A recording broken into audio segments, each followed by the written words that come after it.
Right. Now we all know what is instruction set.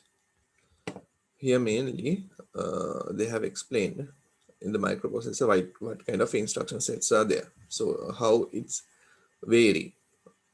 There are 4 points they have given. It depends on the microprocessor family.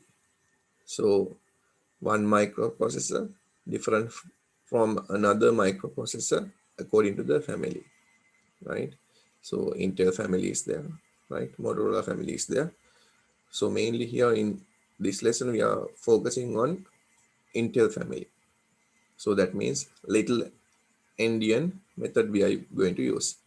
The number of instructions are varied from one microprocessor to another. So we said when you consider about 8086 Intel processor, they are having like 1000 or 1024 instruction. So some microprocessors are there, they are having very less number of instruction, 100, 500, something like that.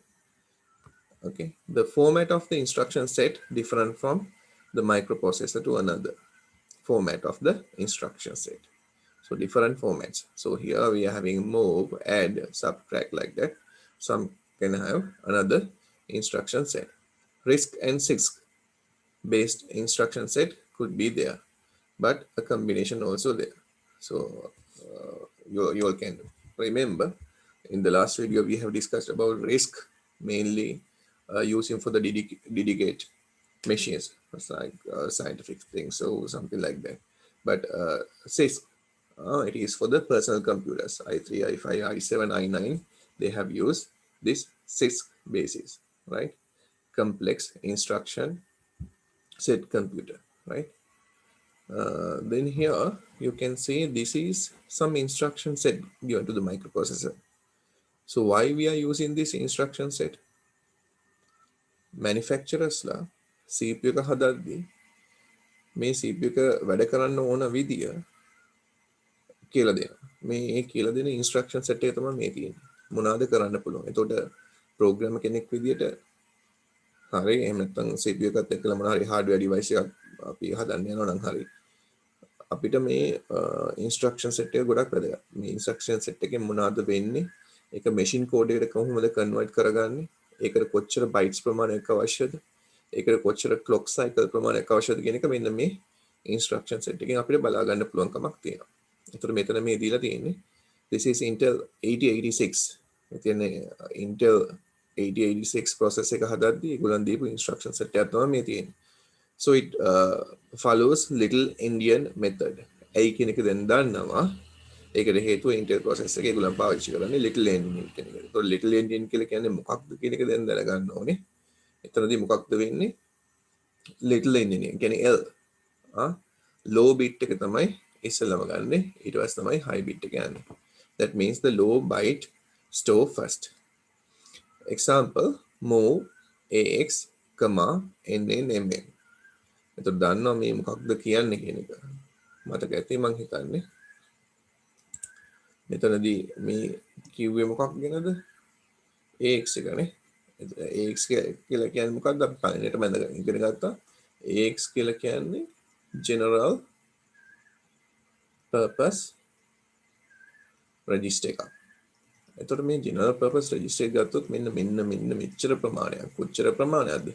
16 bits වෙනව නේද?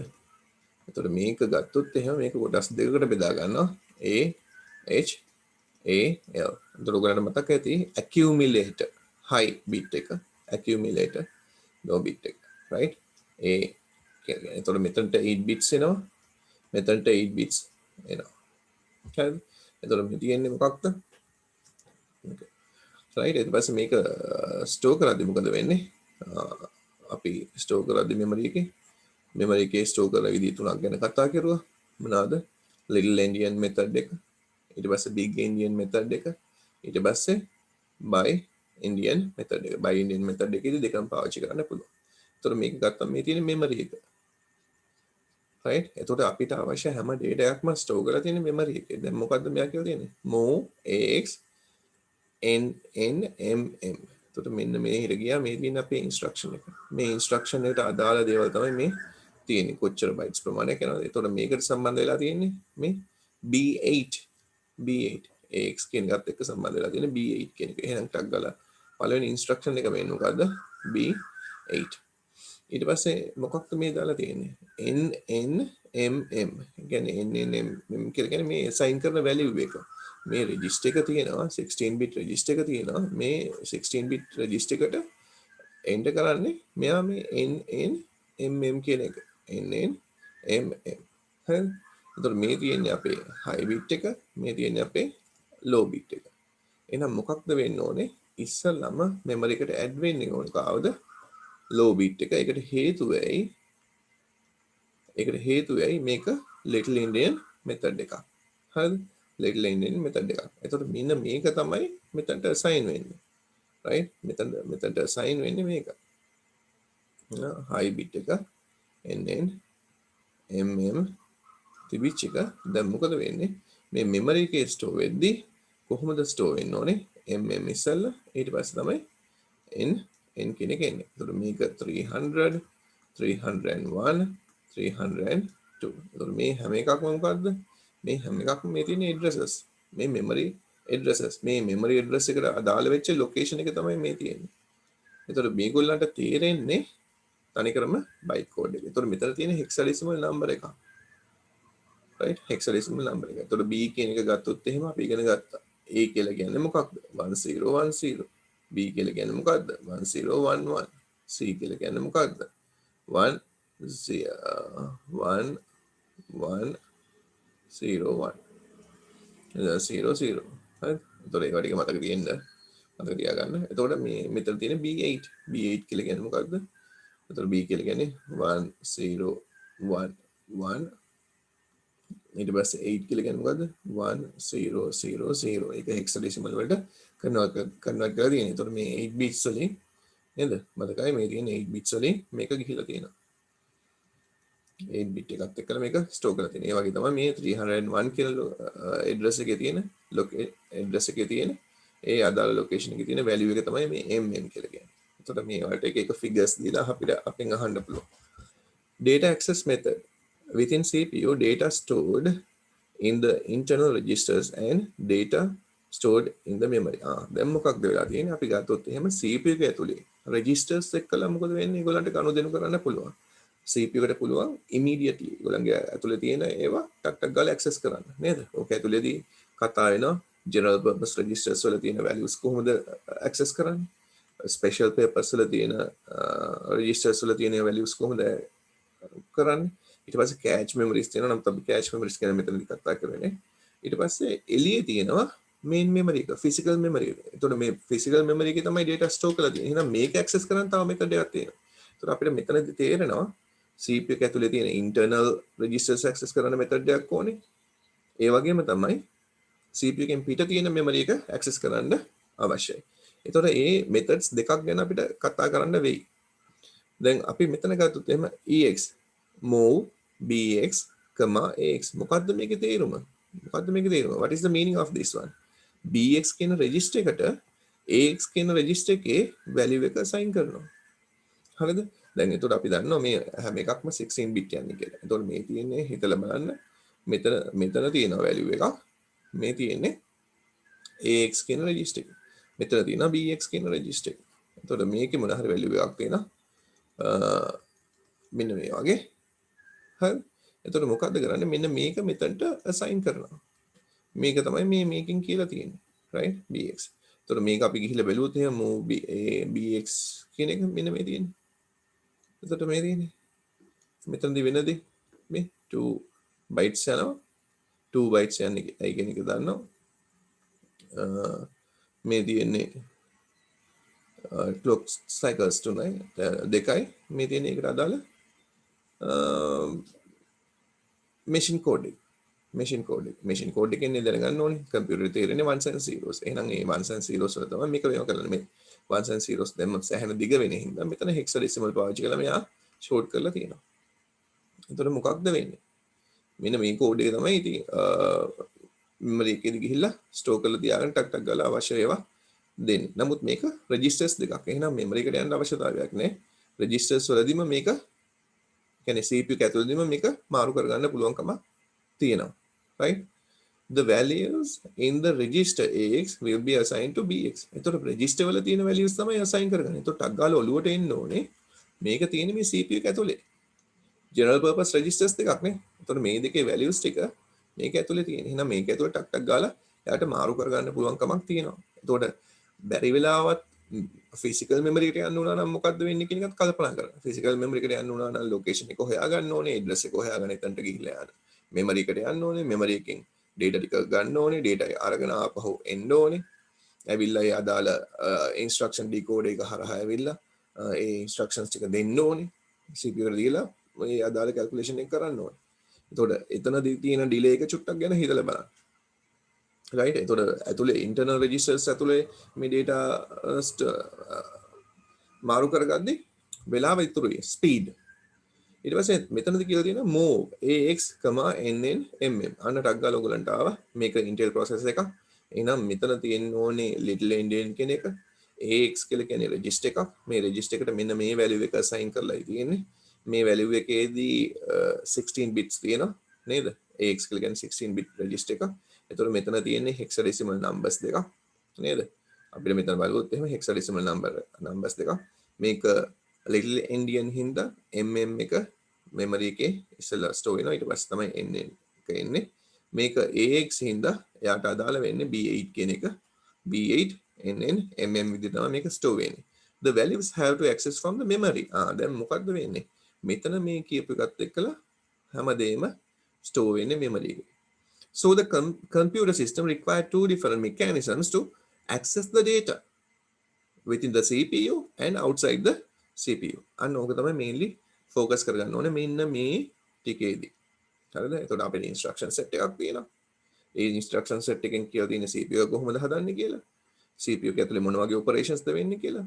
CPU එකට තේරෙන භාෂාවෙන් මේ codes ටික දීලා තියෙනවා. ඒ codes දීපුවම CPU එක ඇතුලේදී internal registers වල කොහොමද data transfer වෙන්නේ ඊට අමතරව memory එකත් එක්කලා කොහොමද යන්නේ කියන එක මේ mainly පැහැදිලි කරලා දීලා තියෙනවා මෙතනදී. right. අපි ඊළඟ එකට clear this one.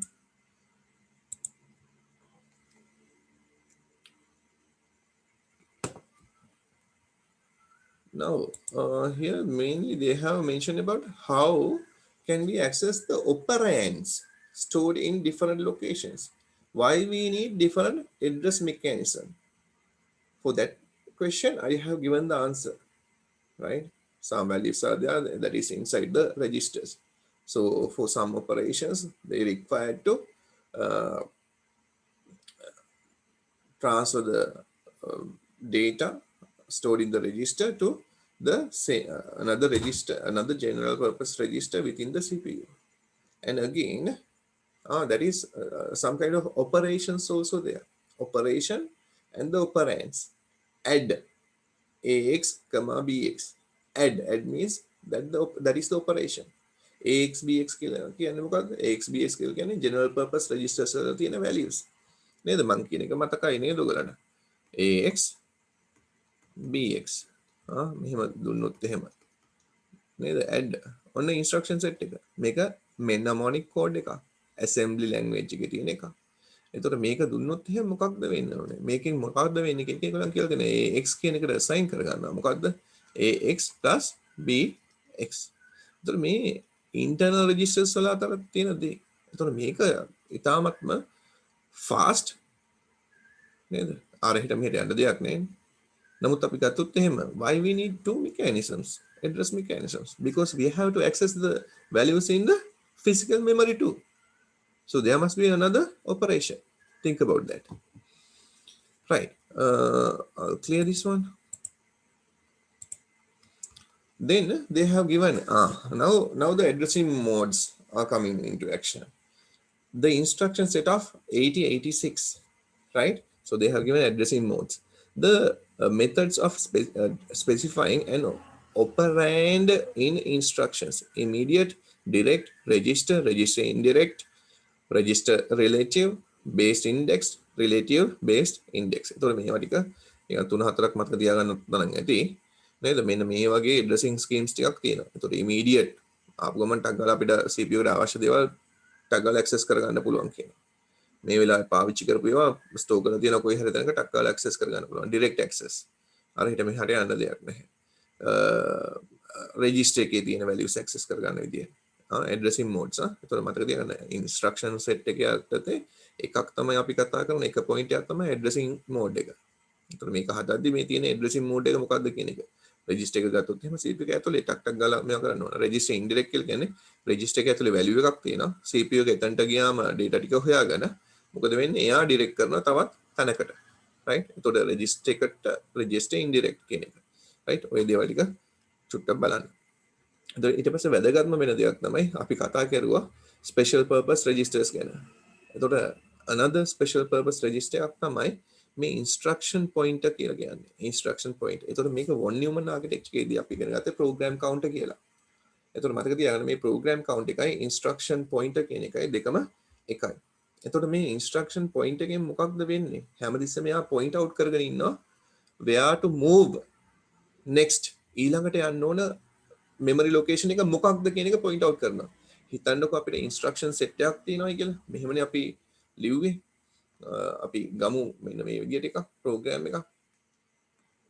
අපි කරුවා program එකක් start කරුවා. input කරුවා A. input කරුවා B. right? ඊට පස්සේ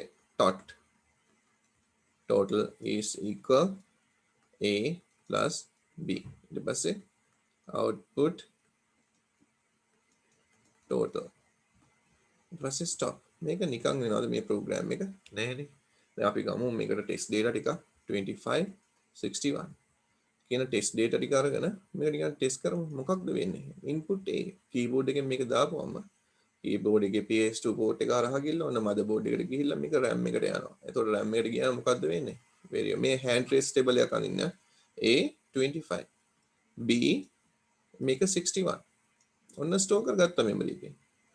දැන් memory එක මේක physical memory එක. එහෙනම් physical memory එකේ තියෙන එක දැන් කොහෙටද යන්න ඕනේ? CPU එකට යන්න ඕනේ. CPU එකට ගිහිල්ලා තමයි මේ total එක හොයාගන්න වෙන්නේ. එහෙනම් මෙයාට දෙන්න වෙනවනේ මේ දේවල්. CPU එකට දෙන්න වෙනවා. එහෙනම් CPU එකට මේ instructions ටික කොහොමද දෙන්නේ? memory location එක මේ memory locations දෙකක්. මේ දෙකේ තියෙන values ටික දෙන්න ඕනේ. D level එක total කියලා එකක් ගන්න ඕනේ. එතකොට total එක ගත්තාම මොකද වෙන්නේ? memory එකේ තියෙන්න ඕනේ total කියලා එකක්. මේ ගත්ත total එක මෙතනට ගිහිල්ලා දාන්න ඕනේ. මේ දෙක එකතු කරපුවම කීයද එන්නේ? 6යි 8යි 86. then output total. එතකොට CPU එකට කියන්න වෙනවා කොහෙද මේක යන්න ඕනේ? monitor එකේද project එකේද? එහෙම නැත්නම් කොහෙද මේක පෙන්වන්න ඕනේ? ඒකේ address එක. right? එතකොට අපි ගත්තොත් මේ හැම එකටම වෙනම memory locations තියෙනවා. හිතන්නකෝ 300 301 302 ඊට පස්සේ 303 කියලා මොන හරි memory locations. එතකොට දැන් මේක කියවන්න ඕනනේ. මේක execute කරද්දී අපි කියනවා මේක interpreter හරි compiler හරි assembly එක හරි. නමුත් මේක high level language එකක් එක්කලා යනවා කියමුකෝ. එහෙනම් මේක Python එකත් එක්කලා interpreter එකත් එක්ක යනවා කියමුකෝ. එතකොට මොකද වෙන්නේ? මේ program එක run කරපු ගමන්ම ඔයා ගිහිල්ලා run කරන program run කරපුවා ඔන්න පටන් ගන්නවා. දැන් ඔන්න point out කරලා තියෙන්නේ. මෙයා 300 කියන location එකේ තියෙන A කියන එක read කරනවා. A කියන එක read කරුවා ඊපස්සේ මොකද වෙන්නේ? මේක memory එකට යනවා. මේ memory එකෙන් මේක CPU එකට යනවා. CPU එකට ගිහිල්ලා ඒ අදාළ instructions කරනවා. ඒක වෙද්දී මෙයා මොකද කරන්නේ? automatically මේ instruction pointer කියන එක එයා වැඩි කර ගන්නවා. එයාගේ location එක by 1 එකක් දාලා ඉවරලා මෙතනින් අයින් වෙලා ඊළඟ address location එකට ගිහිල්ලා බලාගෙන ඉන්නවා. මේක decode වෙලා මේක execute වෙලා එන කලින්. මේක execute වෙලා ආපු ගමන් සමහරකට මේක register එකට assign වෙනවා ඇති මේ 25 කියන එක. එතකොට fast instruction fast execution එකක් කරලා ටක් ගාලා result එක දෙන්න පුළුවන් වෙයි. ඒක කෙරුවෙන් පස්සේ ඊළඟට point out කරලා තියෙන්නේ මේක. ඊට පස්සේ ඒ execute එක උනායින් පස්සේ ඊළඟට මොකද වෙන්නේ? line by line මේක කියවන්නේ. ඊළඟ line එක කියවනවා. ඊළඟ line එක කියවද්දී ඒකෙත් ප්‍රශ්නයක් නැත්තම් syntax errors අරම යව නැත්තම් ඔන්න එයාවත් execute කරනවා. එතකොට මෙයාව ඔන්න CPU එකට එවනවා. 301. දැන් මොකද වෙන්නේ? ආපහු instruction point එක එකකින් වැඩි වෙනවා. වැඩි වෙලා මේක කියවලා ඉවරයිනේ. ඊළඟට කියවනවා. What is the instruction that has to read next? කියන එක තමයි මෙතනදී වෙන්නේ. හරිද? ඔය විදිහට one by one read කරගෙන ගිහලා අන්තිමට result එක අදාළ තැනට generate කරනවා. බලමු බලන්න කියවලා මොනවද තියෙන්නේ කියලා. instruction pointer. මෙතන තියෙන program counter 16 bit. ඒතකොට ඒකත් 16 bit කියන එක ඔළුවේ තියාගන්න. it always indicate the next instruction to be fetched. ඊළඟට input කරන්න තියෙන instruction එක මොකක්ද? ඒකට point out කරගන්න එක තමයි කරන්නේ. Each time after fetching the instruction or data word from memory, processor increments it by 1. ඒක තමයි මම මෙතන පෙන්නේ. processor නේද? increment it by 1. ඇයි ඒ processor increment කරගන්නේ? මේක තියෙන processor එක ඇතුලේ. මේක තියෙන processor එක ඇතුලේ. එතකොට දැන් මේ වෙද්දි මේක මං කියද්දි ඔයගලන්ට තුනක් ගැන ලියන්න පුළුවන්. flag register ගැන ලියන්න පුළුවන්. stack point එක ගැන ලියන්න පුළුවන්. මේ instruction point එක ගැන ලියන්න පුළුවන්. එතකොට special registers තුනක් ගැන මං කතා කරලා ඉතින්. හරි. මම මේක ක්ලියර් කරන්න. දැන් ඔන්න මෙතන තියෙනවා. මෙන්න මේ වගේ diagram එකක් දීපුවම මේක explain කරන්න පුළුවන් වෙන්න ඕනේ. microprocessor එක මේ තියෙන්නේ. මේ තියෙන instruction register එක, මේ තියෙන්නේ instruction decode එක.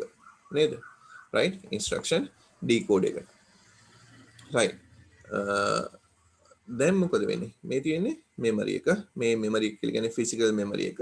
මේ physical memory එකේ මේ තියෙන commands, assembly language එකෙන් ලියපු commands. එහෙනම් මේක assembler කියන language translate එකත් එක්කලා convert කරලා මේ microprocessor එකට තේරෙන භාෂාවට ගන්න ඕනේ. එතකොට මේ program එක run වෙද්දි මොකක්ද වෙන්නේ? එයා දෙනවා කොහෙටද point out කරන්න ඕනේ කියලා. memory එකේ කොතන location එකේද මේ program එක තියෙන්නේ. ඔයා ගිහිල්ලා Python වල F5 එක ගහපු ගමන් ටක් ගාලා මොකද වෙන්නේ? point out කරලා පළවෙනි instruction එක read කරනවා. මේ MOV AX 3229 කියන එක. එතකොට මෙතන instruction එක ඔයාලට පේනවා කොහොමද තියෙන්නේ කියලා. එතකොට මේක Intel processor එකක් නම් මොකක්ද වෙන්නේ කියන එක දන්නවා. Little Indian කියන එක follow කරලා AX කියන register එකට මෙන්න මේක දා ගන්නවා. එතකොට ඒක ones and zeros වලින් මේ විදිහට ගිහිල්ලා instruction decode එකෙන් නේද? මෙයා decode කරගන්න එපේ. මේක නේද? මේකත් assembly language එකෙන් තියෙන. එහෙනම් තේරෙන්නේ ones and zeros වලට convert කරගන්න ඕනේ. මේ mnemonic code එකක් තියෙන්නේ. මේ mnemonic code එක මොනවද කරන්න ඕනේ? instruction decode එක හරහා CPU එකට තේරෙන ones and zeros වලට convert කරලා දෙන්න ඕනේ. එතකොට ටක් ගාලා මොකද කරන්නේ? microprocessor එකේ තියෙන instruction set එක බැලුවා. ඒකත් එක්කලා මේක tally කරුවා. tally කරලා ones and zeros වලින් හදාගෙන ඔන්න CPU එකට දෙනවා. දීපු ගම මොකද වෙන්නේ?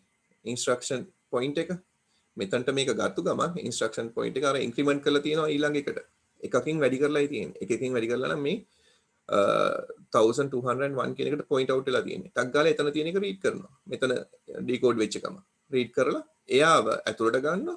ඇතුළට ගත්තු ගම මොකද්ද වෙන්නේ? මෙයාගේ ඊළඟ point එකට point out කරගන්නවා. එතකොට මොකක්ද ඊළඟට කියවන්න තියෙන්නේ කියන එකනේ මූලිකවම මේ it always indicate the next instruction to be fetched. ඊළඟට fetch කරන්න තියෙන එක තමයි මෙයා මෙතන store කරලා තියාගන්නේ. හින්දා ඒක මතක තියාගන්න. We have to explain the fetch execute cycle separately. එතකොට ඉස්සෙල්ලාම අපි මේ fetch execute cycle එක කතා කරේ කොහෙටද? von Neumann architecture එකේ. එතකොට දැන් මෙතනදී මතක තියාගන්න ඕනේ fetch කියන එක ගත්තාම එක instruction set එකක්. execute කියන එක ගත්තාම එක instruction set එකක්. execute එකේදී අනිවාර්යයෙන්ම decode වෙලා තියෙන එකක් තමයි execute කරන්නේ. එතකොට මේක ගත්තොත් එහෙම fetch decode execute cycle කියලා තමයි එන්නේ. නමුත් fetch එක වෙනම කඩා ගන්නවා, execute එක වෙනම කඩා ගන්නවා. ඒ steps ටික වෙන වෙනම පැහැදිලි කරනවා. එතකොට එක machine cycle එකක් කියලා කියන්නේ මේ fetch cycle එකයි execute cycle එකයි දෙකම එකට එකතු වුණාම තමයි one machine cycle එකක් කියලා කියන්නේ. මතක තියාගන්න එක. right? එතකොට අපි මෙතන ගත්තොත් එහෙම instruction set architecture අපි කතා කරනවා. අපි ඉස්සෙල්ලා address mode එක ගැන කතා කරනවා. දැන් instruction cycle එක ගැන කතා කරනවා. එතකොට මේ තවත් mode එකක් CPU එකේ හැදිලා තියෙනවා. එතකොට CPU එකේදී මෙන්න මේ දේ වෙන්න ඕනේ. fetch කරගන්න එකයි execute කරන එකයි. fetch එකේදී මොකද වෙන්නේ? fetch the next instruction from the address indicated by the instruction pointer. එතකොට එකෙන් point out කරලා තියෙන එක කියව ගන්න ඕනේ. put it into the IR නේද? ඉස්සර තිබුණේ current instruction register කියලා. දැන් මේකේ තියෙන්නේ ID instruction decoder. එහෙම නැත්නම් instruction register කියන එක. එතකොට පටල ගන්න දෙයක් නැහැ.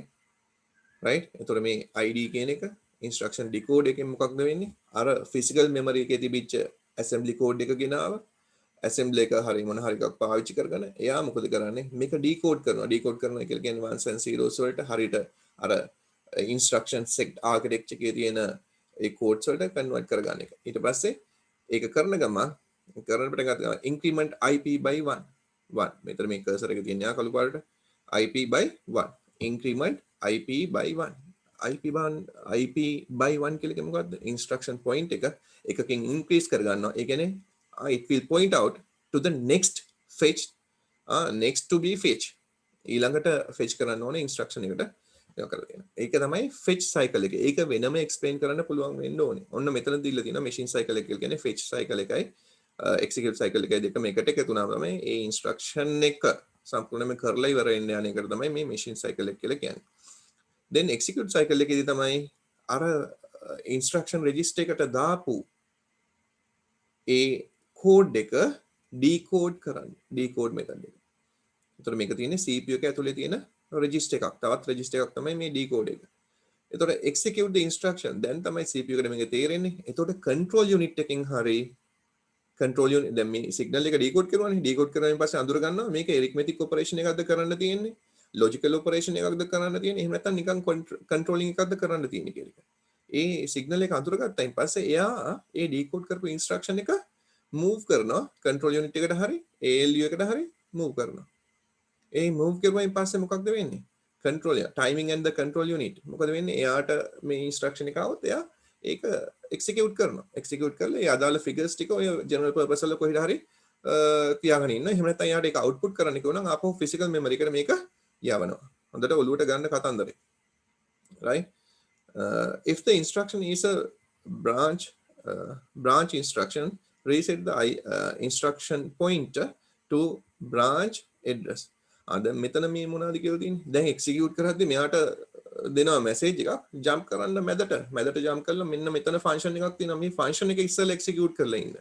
එතකොට අපි දන්නවා main program එක ඇතුලේ functions තියෙන්න පුළුවන්. procedures තියෙන්න පුළුවන්. එතකොට මෙතන jump කරන්න කියලා තමයි මෙතනින් කියලා තියෙන්නේ. එතකොට මේ jump කරන්න කියපුවම කොහෙටද jump කරන්න ඕනේ කියලා කියන්න ඕනේ. කොහෙද මේ function එක තියෙන්නේ? එතකොට memory එකේ තවත් location එකක. එහෙනම් එතනට point out කරලා එතන තියෙන pointers ටික ඔක්කොම කියවගෙන ගිහිල්ලා ඒ function එක ඉවරුනයින් පස්සේ ආපහු reset කරගෙන main program එකට එන්න ඕනේ. චුට්ටක් ඉඳලා හිතලා බලන්නයි තියෙන්නේ. right. What is reset vector address? එතකොට මේ reset vector address කියන එක මොකක්ද කියන එක අහලා තිනවා. මෙතනදී මූලික ඔළුවේ තියාගන්න මේක විභාගයටත් අහන්න පුළුවන්. මූලික ඔළුවේ තියාගන්න අපි computer එක switch on කරපුවාම කොහොමද computer එක දන්නේ? Very first time. You are going to switch on the computer. Very first time කියලා කියන්නේ මේ computer shut down කරලා ඉවරුනායින් පස්සේ මේ processor ඔක්කොම නිදා ගන්නවානේ. එතකොට on කරපුවාම ඔන්න power එක එනවා. මේගොල්ලෝ ඔක්කොමම නැගිටිනවා. එහෙනම් කොහොමද පළවෙනි instruction එක මේක point out කරගන්නේ? කොහේ මොකක්වත් දන්නේ නැහැනේ. එහෙනම් මේක කොහොමද මේක point out කරගන්නේ කියන එක තමයි මෙතනදී explain කරලා තියෙන්නේ.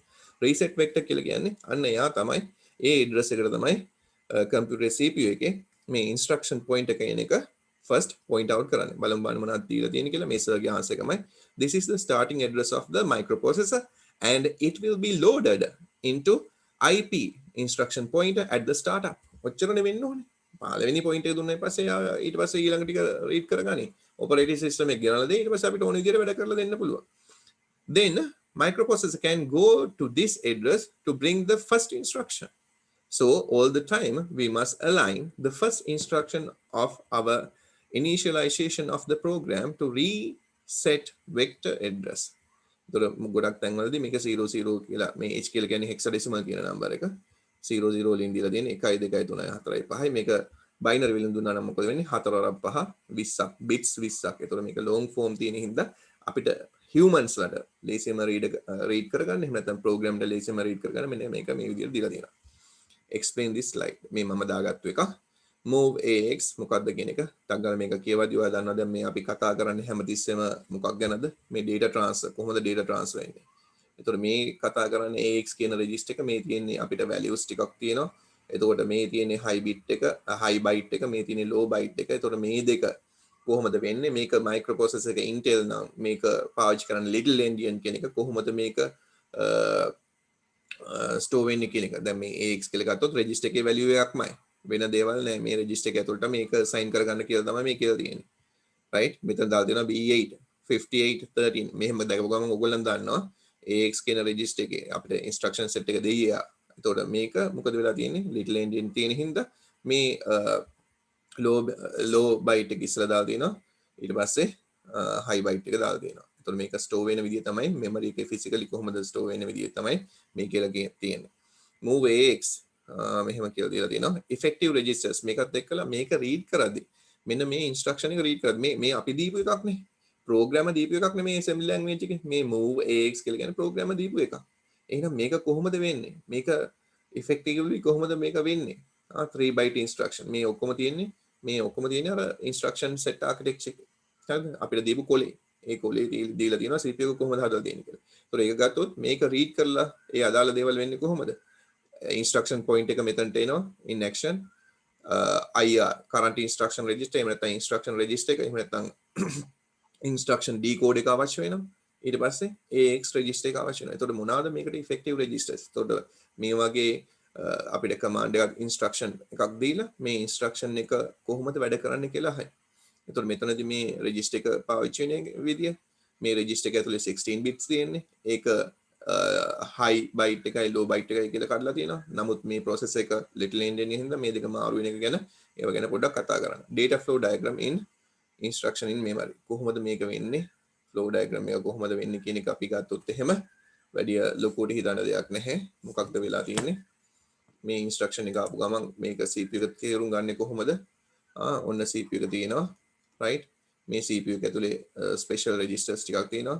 IP instruction pointer තව එකක් තියෙනවා ID instruction decoder. එතකොට මේක ඇතුලේ මොකද්ද වෙන්නේ? මේ තියෙන්නේ 8 bits physical memory එක. physical memory එක කොටස් වලට කඩාගෙන තියෙන 8 bits වලට. එහෙනම් මොකද්ද අපිට දීලා තියෙන්නේ? program අපි ලියපු high level එකෙන් ලියපු program එක තමයි move AX 1358 කියන එක. එතකොට මේ instruction එක මෙතනට read කරලා තියෙන්නේ move AX 1358 කියන එක. එතකොට මේක කියවපුවම ඇත්තටම මේක කොහොමද ස්ටෝර් කරගන්නේ? මේ line එක read කරන්න ඕනේ. එතකොට මේක 300 නම් 300 මේක read කරලා ඊළඟ ඒවලට යන්න ඕනේ. එතකොට මෙතනදී කියලා තියෙන්නේ AX කියන register එක තියෙනවා මේකට මෙන්න මේ values ටික දාගන්න කියලා. එතකොට මේක B8 කියන එකෙන් දීලා තියෙන්නේ. එහෙනම් memory එකට මේක යන්නේ B8 58 13 කියන එක මේක little endian හින්දා එහෙනම් මේ 301 ඉඳලා මේක read කරන්න ඕනේ. එතකොට මෙයා read කරනවා 300 ඊට පස්සේ මෙයා ඒකට අදාළ data එක මේ 300 කියන location එකට ගිහිල්ලා ඒ data එක අරගෙන ඇවිල්ලා decode කරලා මේක CPU එකේ දෙනවා කොහෙටද දෙන්න පුළුවන් timing and control unit එකට දෙන්න පුළුවන්.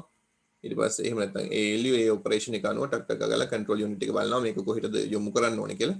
ඒ අදාළ තැන් වලට යොමු කරලා අදාළ transaction එක කරලා registers වල value තියා ගන්න ඕන. ඔව් මෙතනදී වෙන්නේ AX register එක ඇතුලේ value එක තියා ගන්න ඕනේ. value එක තියා ගන්නවා. ඊට පස්සේ ඊළඟ instructions වලට one by one ගිහිල්ලා ඒ අදාළ කාර්ය කරගෙන high byte එක low byte එක අරගෙන ඒවා store කරගෙන නේද 58 13 කියන එක store කරගෙන ওই විදිහට තියා ගන්නවා. හරිද? right ඊට පස්සේ ඒ වගේම තමයි move AH ඒ කියන්නේ high byte එකට දාලා දෙන්නේ. මෙතන 2 bytes වෙන්නේ. 2 byte එකක්. හරිද? එතකොට register එක තියෙනවා. register එකෙත් AH කියන එක high byte එකට තමයි මේ දාලා දෙන්නේ B4 12. එතකොට අපිට අවශ්‍ය වෙන්නේ මේ B4 12 කියන එක hexadecimal numbers නේ. එතකොට මේක ගත්තොත් එහෙම 1 4 කියලා කියන්නේ 0100 1 කියලා කියන්නේ 0001 2 කියලා කියන්නේ 0010. එතකොට අපිට අවශ්‍ය වෙන්නේ 2 bytes නේද? 2 bytes. මේ 2 bytes කියන එක තමයි මෙතන දීලා තියෙන්නේ. ඒක ගැන විස්තරයක් දීලා තියෙනවා. එතකොට ඒක ගැන චුට්ටක් ඔලුවට ගන්න. right ඊට පස්සේ මෙන්න දීලා තියෙනවා explain the following diagram. මෙන්න මේ diagram එක කොහොමද පාවිච්චි කරන්නේ කියන එක. හොඳට ඔලුවට ගන්න මේක කොහොමද පාවිච්චි කරන්නේ කියන එක. very easy right line by line read කරන එක මේ values ටික කොහොමද ගත්තේ කියන එක මේ little endian method එක තියෙන්නේ little endian method එක නම් B8 29 23 ඇයි මෙන්න මෙතන තියෙන registers ටික එතන මොනවද පාවිච්චිනේ immediate effective registers ටික කියලා තියෙනවා මේක දැන් හරියට line by line ඔලුවට දාගන්න මේ lines හතර ඔයගලන්ට ලියන්නේ fetch execute cycle එක ලියන්නේ මේ වගේ program එකක් දීලා explain කරන්න වෙයි. එතකොට මේක explain කරන්න පුළුවන් වෙන්න ඕනේ. එතකොට මේ දීලා තියෙන instruction code එක තමයි assembly code එක තමයි assembly language එකේ දීලා තියෙන එක තමයි move AX, 23 29. දැකපු ගමන් අපි දන්නවා මේක අපිට කියලා දෙයි අනිවාර්යයෙන්ම Intel process එකක්. AX නා 16 bit වගේ තමයි අපිට යන්නේ. එතකොට assembly instruction 3 bytes instruction 3 bytes තයි AX කියන එක එකක් 23 29 9. එතකොට මෙන්න මේක ස්ටෝර් කරගන්න වෙන්නේ. මේක ස්ටෝර් කරන්න නම් මේ දෙන hexadecimal number එකක් දාලා බලන්න 16 bits මේකට අවශ්‍ය වෙනවා. 1 2 3 4යි 4යි කියලා කියන්නේ bytes 4 bits 4ක් යනවා එක unit එකකට hexadecimal වල 16 bits අවශ්‍ය වෙනවා. ඒක ස්ටෝර් කරන්නේ කොහෙද? AX කියන internal register එක ඇතුලේ. ඒක ගැන කියලා තියෙනවා. ඒක read කරද්දී කොහොමද read කරන්නේ? one by one නේ read කරන්න ඕනේ. read කරලා ඒක decode කරගත්තම ඒකේ එන instruction එක තමයි මේකට අදාළ වෙන instruction එක තමයි B8 29 23 කියලා කියන්නේ. ඒක ගන්නවා. ඒක අරගෙන decode කරගෙන අඳුර ගන්නවා මොනවද කරන්න තියෙන්නේ කියලා. කරන්න තියෙන්නේ move කරන එක. එහෙනම් decode එකකින් දෙනවා signal එක control unit එකට මේක move කරන්නයි. ඒක arithmetic operation එකකුත් නෙවෙයි logical operation එකකුත් නෙමෙයි. එතකොට control unit එකට timing and controlling unit එකට කියනවා මේක move කරලා දෙන්න AX කියන register එකට AX එකට register එකට move කරනවා. ඒ අතරතුර pointer එක one by one increment වෙනවා program එක ඉවරන කලින්ම එයා decode කරනවා right ඔන්න ඔය විදිහට මේ instruction set එක යනවා. එතකොට fetch කරන එකයි execute කරන එකයි මේක බලලා explain කරගන්න. right ඊට පස්සේ execute the following program මේ program එක කොහොමද execute වෙන්නේ කියලා explain කරන්න කියලා කියනවා. explain කරන්න කියලා කියනවා. එතකොට අපිට මේ වෙද්දී instruction set architecture එකක් දීලා තියෙනවා. ඒක බලලා මේක හරහා මොනවද වෙන්නේ add කරන්න කියලා දෙනවා. move AX මෙන්න මෙතනට move BX මෙතනට. ඊට පස්සේ මේක move වෙනවා AX කියන register එකට මේක move වෙනවා BX කියන register එකට add. එතකොට දන්නවා මේක තියෙන්නේ CPU එක ඇතුලේ. general purpose registers වල තියෙන. එහෙනම් මේ දෙක අරගෙන AX, BX කියලා කියන්නේ මොකක්ද? ඔයගලන්ට මතකයි AX මේක අපි ලියාගත්ත මෙන්න මේ විදිහටනේ. මතකයිනේ. ඇයි වෙන්නේ නැත්තේ?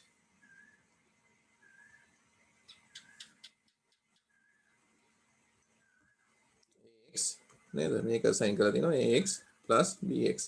ඒ කියන්නේ මේ දෙක එකට එකතු කරලා මේ AX කියන register එකට දාන්න කියලා තියෙනවා. එතකොට මේක ගැන තමයි මේ කියලා තියෙන්නේ. එතකොට ඒකෙදි මොකක්ද වෙන effective registers. ඊට පස්සේ draw the flow diagram of this one. flow diagram එක පෙන්වන්න කියලා තියෙනවා. ඒ කියන්නේ අර trace table එකේ ඉඳලා මේක වෙන විදිය explain කරන්න කියලා තියෙනවා. හරිද? එතකොට මේක කරපු එකකුත් ඔය වීඩියෝ එකේ තියෙනවා. හරිද? මෙන්න මේ දේවල් ටික හරියට බලා ගන්න කොහොමද මේ දේ වෙන්නේ step by step. අර මම කියපු mnemonic codes කොහොමද comment එක මේ තියෙන්නේ AX කියන එකට assign කරලා. එතන මෙතන මේ ලොකු දෙයක් නැහැ. මේක කියලා තියෙන්නේ මොකක්ද? AX කියන එකට assign කරලා තියෙනවා කියන එක තමයි මේ ඇඳලා තියෙන්නේ 32 78 කියන එක. හරිද? එතකොට මේ තියෙන්නේ high bit එක, byte එක, low byte එක. එතකොට මේවා store වෙන්නේ කොහොමද? එතකොට මේක store වෙද්දී අනිවාර්යෙන් මේක අපිට දීලා තියෙන instruction set එක මොකේද? Intel එකේ එකක්. එහෙනම් මෙතනදී little endian කියන එක තමයි අවශ්‍ය වෙන්නේ. එහෙනම් එතනදී මොකද්ද වෙන්නේ? AX එකට assign කරන්න. එහෙනම් B8 කියන process එක. එහෙනම් B8 කියන එක එනවා. ඊළඟට තමයි 78 කියලා එන්නේ low bit එක ඉස්සරලා. ඊට පස්සේ 32. බැරි වෙලාවත් මෙතනදී මේගොල්ලන් instruction එක දීලා තරුවක් දාලා කිව්වොත් එහෙනම් මෙතන big endian කරන්න කියලා. ඒ කියන්නේ අපි පොඩ්ඩක් පටලන්නයි තියෙන්නේ. එහෙනම් මෙතන මේ විදියට නෙමෙයි memory එක ගත්තාම B8 කියන process එක කොහොමත් ඒකමයි. ඊට පස්සේ මේක big endian හින්දා මෙතනට 32 මෙතනට 78 එනවා. ඒක අර read කරන විදිය physical memory එක මේ දේවල් ටික data ටික read කරන විදිය. මෙතන ඊට පස්සේ එනවා instruction point එක. එයා one by one read කරනවා. ඒතකොට මේ ගානක් දීලා තියෙනවා. ඒ ගානත් එක්කලම කොහොමද මේක store කරන්න කියන එක දීලා තියෙනවා. මේ දේවල් ටික චුට්ටක් බලලා තේරුම් ගන්න. Okay, for today we'll stop for that.